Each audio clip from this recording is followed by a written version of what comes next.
राधा बहन, तुम कर भी क्या सकती हो? जब बेटी बोल रही है कि वो वहीं शादी करेगी तो करवा क्यों नहीं देती? अरे कैसे करवा दूं? घर के नाम पर एक म्यूनिसिपालिटी का पाइप है और भंगार बटोरने का काम करता है लड़का। पता नहीं कब आता है कब जाता है। ऐसे लड़के से शादी कराने से अच्छा है कि मैं घर पर ही बिठा रखूं अपनी लिल्ली को। पर तुम कर भी क्या सकती हो? अब तो वो शादी भी कर चुकी है। वो तो तुमसे आशीर्वाद लेने आई हो। माफ़ करो और दामाद को घर में ले लो। जी, ये कहानी है लिल्ली की, जो भले ही बहुत अमीर घर से तो नहीं थी, लेकिन शादी कर लेती है एक आवारा सड़क छाप लड़के से। इसकी ना कमाई का ठिकाना न धमाई का। अरे कहाँ से मिला तुझे ये लफंगा? पापा, आप तो कम से कम ऐसा ना बोले। लफंगा नहीं, पति है मेरा। और पापा, आशीर्वाद लेने आए हैं हम आपके पास। उसके साथ जो दे दे वो मेहरबानी होगी, क्यों लिल्ली? हाँ हाँ, क्यों नहीं। इकलौती बेटी हूँ मैं इनकी। बोलो, तुम्हें क्या चाहिए? बस ये कहना था कि लिल्ली का सड़क छाप पति रख देता है लिस्ट सामने। ये क्या है? तभी लिल्ली की भाभी हाथ में चाय की ट्रे लेकर आती है। बहुत जरा पढ़ तो, तेरा ये नंदोई क्या चाहता है हम लोगों से? जी पिताजी। बहू जैसे ही लिस्ट पढ़ना शुरू करती है। 2 किलो बासमती चावल, 1 किलो दाल, हल्दी नमक का एक बड़ा पैकेट, 2 लीटर घासलेट यानी कि मिट्टी का तेल। पापा जी, दहेज तैयार कर दूं क्या अंदर जाकर? पिता सर पर हाथ रख लेता है। बस ऐसे लोगों से यही उम्मीद थी। गरीबी इतनी कि मांगने का लेवल भी नहीं बढ़ रहा। दामाद को ससुर जी के हाव भाव कुछ पॉजिटिव नहीं लगते। देखिए ससुर जी, इससे कम में मेरी माँ नहीं मानेगी। पूरा सामान चाहिए, नहीं तो बेटी रख लीजिए। माना ज्यादा मांगा है, लेकिन आप लोगों के पास है भी तो कितना। लिली की माँ सर पकड़ लेती है। इस लड़की के लिए क्या क्या नहीं सोचा था। कितना बचत किया, पेट काटा, लेकिन मांगा तो क्या। हाँ तो काटा होगा पेट, लेकिन देखिए मैं ना पूरी लिस्ट का सामान लेकर ही जाऊंगा। हाँ, बोल ही देता हूँ। हाँ हाँ, चिंता ना करो, पूरा मिलेगा। अब बेटा बोल पड़ता है। माँ, इससे ज्यादा दे दिया तो हार्ट अटैक ना आ जाए। तभी लिल्ली की भाभी अंदर से सारा सामान पैक करके ले आती है और हाथ में तेल की बोतल। दामाद लपक कर बहू के हाथ से सारा सामान ले लेता है। बड़े ही सयाने लोग हो, पहले से ही इंतजाम कर रखा था। नहीं नहीं, इतना तो घर में पड़ा ही रहता है। अरे चलो चलो, किसके घर इतना खाना पड़ा रहता है? हाँ, कुछ भी, हाँ कुछ भी। बेटा प्लीज ऐसी बातें मत करो। अच्छा लिल्ली, अब जो हुआ सो हुआ, खाना खा कर ही जाना। पैक कर दो ना, पैक कर दो। और हाँ, रोटी ना 4 देना। वो क्या है ना, घर में कल के लिए भी हो जाएगी। तेल लगाकर सेक लेंगे, क्यों लिल्ली? हाँ हाँ, क्यों नहीं। माँ, 2 रोटी ज़्यादा पैक कर देना। और रोटी ना थोड़ी मोटी बनाना, अब मैदे वाली नहीं। हाँ। अरे नहीं नहीं जी, कैसी बात कर रहे हैं? हम लोग तो मल्टीग्रेन खाते हैं। क्यों माँ जी? अरे चुप कर। यहाँ पूरी जिंदगी मेरी बेटी खराब करने में तुली है और तुझे मल्टीग्रेन सूझ रहा है। तो दामाद जी, क्या करने की सोची है आगे? किस एरिया में आगे बढ़ना है? एरिया तो देखिए सभी ठीक है। जहाँ सही कचरा मिल जाए किसी भी एरिया में बढ़ जाएंगे। नहीं नहीं बेटा, वो पूछ रही है कि कचरा उठाने के अलावा क्या करना है। मतलब अब तो शादी हो गई, बीवी का भी तो खर्चा उठाना है ना। हाँ तो वो भी अपना काम खुद करेगी, उसे भी पूरी ट्रेनिंग देगी मेरी माँ। और भगवान ने चाहा तो जल्दी हमारे बच्चे हो जाएंगे, वो भी हेल्पिंग हैंड हो जाएंगे। कचरा उठाने में मतलब इससे आगे कुछ नहीं सोचा? माँ जी। हाँ हाँ, मैं बात कर रही हूँ ना। तू पहले चौधरी बन जा, जा। दामाद जी, मेरी बेटी गली गली कचरा नहीं उठाएगी और ना ही मेरे नाते नातिन, समझे? मुझे नहीं देनी आपको बेटी, साफ बात है। लिल्ली माँ की बात सुनकर रोने लगती है। माँ, मेरी शादी हो गई है इनसे। मेरे पति है, जो ये कहेंगे मैं तो वही करूंगी बस। हाँ, देख लो, जो करती है करने दो। दामाद भी आंखें फाड़ फाड़ कर घर को देखे जा रहा था। तो ससुर जी, ऐसे पक्के मकान में रहना कितना अच्छा लगता होगा ना। लेकिन ये भी है कि जहाँ मकान है वहीं रहना है पूरी जिंदगी, है कि नहीं? अब हमारा क्या है, जहाँ मन करे वहाँ रहो। क्यों लिल्ली? बिल्कुल, और क्या। और आप जहाँ वहाँ मैं। खैर, खाना खाकर ननद घर को निकल जाती है। सास बहू को घूरने लगती है। मुझे क्यों घूर रही हैं आप? तेरी किस्मत कितनी अच्छी है, पक्का मकान, रसोई, गैस, भरा भंडार, कमाने वाला पति। ओए माँ जी, 1 मिनट, मेरा मायका भी संपन्न है, समझी? तो मेरी बेटी का मायका कौन सा पाइपों में रहने वाला था, लेकिन वो तो गई ना एक सड़क छाप के साथ। हाँ, तो वो उसकी पसंद है, मेरी नहीं रही तो मैं क्या करूं? हाँ बस बस, एक तो मेरी बेटी बेचारी रोटी को तेल लगा लगा कर खा रही है। हाय रे, कितनी गरीबी झेल रही है। झेल कहाँ रही है, वो तो अब झेलेगी। माँ जी क्यों चिंता कर रही है, खुद ही आ जाएगी कुछ दिनों में घर। भगवान करे मेरी बेटी का घर ना बस पाए बस। माँ जी, आप पहली माँ होंगी जो बेटी का घर नहीं बसने की दुआ कर रही हैं। तो क्या करूं, दूसरे की बेटी आकर मेरे घर में ऐश करे और मेरी बेटी धक्के खाए, ये कैसे देखूं मैं? यही रोना है माँ जी, बेटी के दुख से ज्यादा मेरे सुख से परेशान हो रही हैं आप। अरे चलो हट यहाँ से। सास की जिंदगी में तो अब रोना ही लिखा है, ये सोचकर बहू भी कमरे में चली जाती है। रात को जी सुनिए ना, मैं क्या सोच रही थी कि लिल्ली दीदी को ऐसी क्या सूझी जो भिखारी से शादी कर ली। भिखारी नहीं है वो लोग, मांगते नहीं है। हाँ हाँ, बटोरते हैं कचरा। बात तो खैर एक ही है ना, लेकिन फिर भी बात गले के नीचे नहीं उतर रही। तो ना उतारो, किसने कहा? सो जाओ, कल मीटिंग है मुझे। वैसे मुझे क्या करना, लेकिन फिर भी ना। तभी जोर जोर से दरवाजे की खटखटाने की आवाज आती है। अरे बहू देख, कौन दरवाजा खटखटा रहा है इतनी रात को? बहू दरवाजा खोलती है, सामने खड़े होते हैं दामाद जी। अरे आप यहाँ कैसे? दामाद हूँ घर का, कैसी क्या? इस एरिया में रात को बोतलें बहुत मिलती है तो आ गया। वैसे भाभी, कोई पन्नी है क्या, पन्नी? अंदर से सास की आवाज आती है। कौन है बहू? बहू हड़बड़ा कर कहती है, माँ जी वो पन्नी मांग रहे हैं। अरे भगाओ दरवाजे से, आजकल के मांगने वालों को देखो, जैसा घर के दामाद है दरवाजे की घंटी बजाकर मांग रहे। जी माँ जी, दामाद ही हैं, आइए ना आप। सास आ जाती है दामाद के सामने। अब कैसे आना हुआ दामाद जी? अब क्या बताऊँ, आप ही सुनाइए सासू माँ। अच्छा वो क्या है ना, एक बड़ी पन्नी मिल जाती तो क्या है ना, आज कचरा ज्यादा ही मिल गया। आपकी बेटी के पैर शुभ पड़े हम लोगों के घर। देना नजर आप पन्नी बड़ी वाली।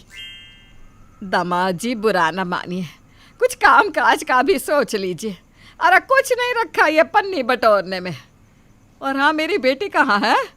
उसे भी इस काली रात में बोतल बटोरने भेजा है क्या? कैसी बात करती सासू माँ, 2 शिफ्ट में काम होता है हम लोगों के घर, उसकी मॉर्निंग चल रही है। अच्छा चलता हूँ, वो क्या है ना, धंधे का वक्त है। नहीं तो रुक जाता। दामाद के जाने के बाद सास जोर जोर से दहाड़े मार कर रोने लगती है। हाय रे मेरी बेटी, न जाने क्या दिमाग फिर गया जो निकम्मा पल्ले पड़ गया। सो जाइए माँ जी, अब क्या बताए दीदी का। वैसे हमारे यहाँ तो कहते हैं कि माँ के कर्म ही बेटी के आगे आते हैं। क्यों जी? पति तो चुप। हाँ तो क्या कहना चाहती है कि मेरा कर्म खराब है? अरे हाँ, खराब ही रहे होंगे जो तेरे जैसी बहू आई है। चल जा, सो जा। सभी सो जाते हैं। अगले रोज मैं यहाँ आलू के पराठे खा रही हूँ। न जाने मेरी बेटी क्या खा रही होगी। वीडियो कॉल कर लीजिए ना सासू माँ, पता चल जाएगा कि क्या खा रही है। सास बेटी को वीडियो कॉल करती है तो ये क्या, सामने रस मलाई, पनीर, फ्रूट्स। हाय रे मेरी बेटी। अरे माँ जी, आप तो फालतू में ही रोती रहती हैं। ये देखिए, दीदी तो कितना बढ़िया बढ़िया खाना खा रही है। हाय रे मेरी बेटी, मैं तो ऐसे ही परेशान हो रही थी। बेटा मैं आलू का पराठा खा रही थी तो तेरी याद आ गई। माँ, यहाँ तो आलू का पराठा कोई नहीं खाता। वो क्या है ना, फैट होता है तो सारा दिन सुस्ती रहती है। हम तो फ्रूट से प्रेफर करते हैं। वो क्या है ना, मेरे आसपास की बड़े बंगलों में मेरी सासू माँ के अच्छे कॉन्टेक्ट्स हैं। अच्छा मैं रखती हूँ, क्या है ना, मुझे काम पर भी तो निकलना है। बहू मुंह छुपाकर हंसने लगती है। हाँ हाँ ठीक है, रखती हूँ। यहाँ आकर तो रो रही थी, अब देखो। दाव लगने वाली बात है, किसी के घर से कुछ मिल गया तो खा लेती होगी। न जाने क्या कमी रह गई थी हमारी परवरिश में जो एक मांगने वाले की बीवी बन गई। बहू ससुर की बात सुनकर इमोशनल हो जाती है। पापा जी कोई बात नहीं, दीदी को एक दिन खुद समझ में आएगा और वो वापस आ जाएगी। मैं समझ सकती हूँ कि बेटी परेशान हो तो कितना दुख होता है, लेकिन उनकी गरीबी उनका भाग्य है, वो उसी में खुश है। देखा नहीं आपने? सही कहा बहू, अमीरी गरीबी तो सब लगा रहता है, लेकिन जिस हाल में आप खुश हैं वही आपकी असली अमीरी है। ननद भाभी का रिश्ता बरसों से खट्टा मीठा ही रहा है। कभी वो सहेलियाँ बन जाती है तो कभी आपस में रूठ जाती हैं, पर हर भाभी को अपनी ननद से बहुत लगाव होता है और हर ननद को एक प्यारी भाभी चाहिए होती है।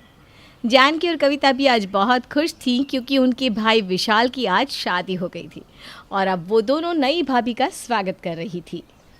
हम आज बहुत खुश हैं सच भाभी, आज हमारी बरसों की तमन्ना पूरी हो गई। हाँ, मेरे कितने अरमान थे कि मैं अपनी भाभी के साथ ये करूँगी वो करूँगी। हाँ, आज हम दोनों ना आपके लिए तोहफा लाए हैं। मैंने तो बाहर ढूंढा ये तोहफा, तब जाकर आपके लिए पसंद किया है। सबसे पहले मैं ही दूंगी आपको। हाँ हाँ, तू ही दे दे, चल दे दे पहले। भाभी ये लीजिए, आपके लिए मेरे और मेरे ससुराल वालों की तरफ से। अरे वाह, डायमंड की अंगूठी, ये तो बहुत सुंदर है सच में। मुझे पता था आपको पसंद आएगी। कविता दीदी के ससुराल वाले बहुत पैसे वाले हैं, उनका खुद का बहुत बड़ा कारोबार है। थैंक यू सो मच, मुझे ये अंगूठी बहुत पसंद आई। जानकी दीदी, अब आप अपना तोहफा दे दीजिए, चलिए। हाँ हाँ रिया भाभी, ये मेरी तरफ से आपके लिए ड्रेस है। ऐसी ड्रेस तो मैं पहनती भी नहीं हूँ, पर ठीक है। अरे कोई बात नहीं, रख लो। जानकी दीदी ने इतने प्यार से दी है। जानकी दीदी के पति टीचर हैं, उनका स्वभाव भी बहुत अच्छा है। जी। रिया को जानकी का दिया हुआ तोहफा इतना ज़्यादा पसंद नहीं आया था। उसे तो कविता की लाई हुई चीज़ें ही ज़्यादा पसंद आती थी, क्योंकि कविता जो चीज़ें लाती थी वो बहुत ज़्यादा महंगी होती थी। इस बार भी जब वैकेशन में दोनों बहनें घर आई तब रिया कविता को ही ज़्यादा इज्जत देने में लगी हुई थी। कविता दीदी, ये लीजिए, आपके लिए स्पेशली मैंने ब्रेड रोल्स बनाए हैं। माँ जी ने मुझे बताया कि आपको बहुत पसंद है।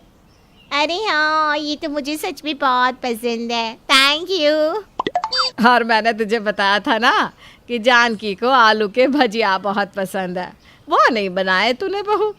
नहीं माँ जी, मैंने सिर्फ कविता दीदी के लिए ब्रेड रोल्स बनाए। कोई बात नहीं, अभी तो कुछ दिन हम यहीं हैं ना, फिर कभी बना देना भाभी। अच्छा कविता दीदी, आप जो मेरे लिए मनाली से तोहफे लाई थी ना, वो बहुत खूबसूरत है। सच में मेरी सारी सहेलियाँ देख देख कर पागल हो गई। अच्छा, अगले महीने ना मैं दुबई जा रही हूँ, वहाँ से आपको जो भी चाहिए ना बता दीजिएगा, मैं आपके लिए लेकर आऊँगी। सच? अरे दीदी, आप तो कहाँ कहाँ घूमती रहती हैं और हम सबके लिए कितने महंगे तोहफे भी लाती हैं। रिया भाभी, मैं जो वो आपके लिए साड़ी लाई थी वो पहनी है आपने? वो साड़ी, वो तो मैंने काम वाली को दे दी। ऐसी हल्की साड़ियाँ ना मैं नहीं पहनती दीदी, अगली बार से ऐसी साड़ियाँ मत लाया कीजिए प्लीज़। अरे वो साड़ी तो अच्छी थी रिया बहू, तुम पर बहुत अच्छी लगती। माँ जी, वो साड़ी दिखने में ही हल्की लग रही थी। मुझे तो कविता दीदी जैसे पहनती है ना महंगी महंगी सिल्की साड़ियाँ वैसी ही पसंद है। कोई बात नहीं रिया भाभी, मैं अगली बार आपके लिए आपकी पसंद की साड़ी ही ले आऊँगी। रहने दीजिए जानकी दीदी, आप मत लाइएगा। मैंने कविता दीदी को कह दिया है ना, वो अपनी एक साड़ी मुझे दे देंगी। रिया का झुकाव कविता की ओर ज़्यादा था क्योंकि वो ज़्यादा अमीर थी, और जानकी को वो ज़्यादा इज्जत नहीं देती थी क्योंकि वो कविता की तरह रईस नहीं थी। रिया के बर्ताव से जानकी को दुख तो होता था, लेकिन वो फिर भी मुस्कुराती रहती और कभी कुछ नहीं कहती। कविता दीदी, ये मैं आपके लिए लाई हूँ। ये मेरे मायके से आई हुई स्पेशल मिठाई है, आपको बहुत पसंद आएगी। और ये शॉल भी मैं आपके लिए लाई थी बाज़ार से। आप मेरे लिए इतने महंगे महंगे तोहफे लाती हैं, मेरा भी तो कुछ फ़र्ज़ बनता है ना आपके लिए। अरे भाभी, इसकी कोई ज़रूरत नहीं है सच में। अरे ज़रूरत कैसे नहीं, आप मेरी ननद हैं, वो भी सबसे फेवरेट। जानकी, ये मैं तेरे लिए लाई हूँ, मिठाई है और कुछ चीज़ें हैं। ठीक है माँ। कविता दीदी, अभी आप प्लीज़ जल्दी से आइएगा यहाँ घूमने के लिए, मुझे ना आपकी बड़ी याद आती है। हाँ हाँ ज़रूर, पहले मैं दुबई तो घुमाऊँ। हाँ हाँ, और मुझे ना तस्वीरें भेजिएगा दुबई की। हाँ बिल्कुल। ठीक है माँ, मैं चलती हूँ, मेरी ऑटो आ गई है। अच्छा रिया भाभी, चलती हूँ मैं। हाँ ठीक है माँ, मैं भी चलती हूँ, मेरी भी कार आ गई है लेने। रिया और कविता के जाते ही शांति ने रिया से कहा, रिया बहू, तुम्हारा बर्ताव कविता के साथ दूसरा है और जानकी के साथ दूसरा, ऐसा क्यों करती हो तुम? देखिए माँ जी, कविता दीदी मेरे लिए तोहफे भी तो उतने ही लाती है ना, जानकी दीदी हमारे लिए करती हैं क्या है? तुम्हारा ये सोचना बिल्कुल भी सही नहीं रिया। तुम बस तोहफों को और पैसों को देखकर दोनों के साथ भेदभाव कर रही हो, जबकि तुम्हारे लिए दोनों ननदें एक जैसी होनी चाहिए। मैं वैसा ही बर्ताव कर रही हूँ जैसा मुझे करना चाहिए माँ जी। और मैंने कौन सा जानकी दीदी को कुछ कह दिया जो आप मुझे इतना सुना रही हैं? सब कुछ कहने से तो नहीं होता ना। तुम्हारा बर्ताव और कविता के प्रति इतना सब कुछ करना ही सब कुछ दिखा देता है। पर ये तो जानकी है जो कुछ कहती नहीं, पर मैं तो जानती हूँ उसे कितना दुख होता होगा। अब इसमें तो मैं कुछ नहीं कर सकती माँ जी। शांति के इतना समझाने पर भी रिया पर कोई असर नहीं हुआ। उसे कविता के पैसों की चमक के आगे कुछ नहीं दिख रहा था। इस बात को अभी कुछ ही दिन बीते थे कि एक शाम विशाल बहुत परेशान होते हुए घर आता है। अरे क्या हुआ, आप इतने परेशान क्यों लग रहे हैं? क्या हुआ बेटा, सब ठीक तो है ना? एक नए बॉस आए हैं और उन्होंने कुछ लोगों को नौकरी से निकालने का सोचा है। उनमें से एक नाम मेरा भी है। क्या? अब आप क्या करेंगे? वही तो कुछ समझ में नहीं आ रहा कि कैसे बॉस को रोकूं, किससे मदद लूं। आप एक काम करिए, रिया दीदी को फ़ोन करिए, उनकी ससुराल का इतना नाम है, वो आपकी मदद ज़रूर करेंगे। और मैं जानकी को फ़ोन करती हूँ। जानकी दीदी को फ़ोन करने से क्या होगा, उनके पास है ही क्या? अरे मैंने कहा ना तुम रिया को फ़ोन करो, मैं जानकी को करती हूँ। जैसे आपकी मर्जी। रिया और विशाल कविता को फ़ोन करते हैं, शांति जानकी को फ़ोन लगाती है। क्या हुआ, कविता ने क्या कहा? कविता दीदी ने कहा कि वो कुछ नहीं कर सकती इसमें, उनके ससुराल वाले ऐसे छोटे मोटे कामों में नहीं पड़ते। सब लोग बात कर ही रहे थे कि तभी विशाल का फ़ोन बजता है। हेलो, क्या? पर ये सब किसकी वजह से हुआ? क्या हुआ, किसका फ़ोन था? मेरे ऑफिस से फ़ोन था। वो मुझे नौकरी से नहीं निकाल रहे क्योंकि जानकी दीदी के पति उनके बच्चों को पढ़ाते हैं, इसलिए वो उन्हें बहुत मानते हैं। जानकी दीदी ने मेरे बॉस से बात की तो वो मान गए। देखा, जिस पैसे वाली ननद को तुम आज तक इतनी इज्जत देती आई, वो तो तुम्हारी मदद भी नहीं कर पाई। लेकिन जिसे तुमने हमेशा कम समझा, आज उसकी वजह से तुम्हारे पति की नौकरी बच गई। मैं अपने आप पर बहुत शर्मिंदा हूँ। चलिए जी, हम मिठाई लेकर जानकी दीदी के पास चलते हैं, मैं उनसे माफ़ी भी मांग लूँगी। हाँ चलो चलते हैं। रिया को अपनी गलती का एहसास हो गया था और उसने उस दिन के बाद कभी भी अपनी दोनों ननदों में कोई फ़र्क नहीं किया।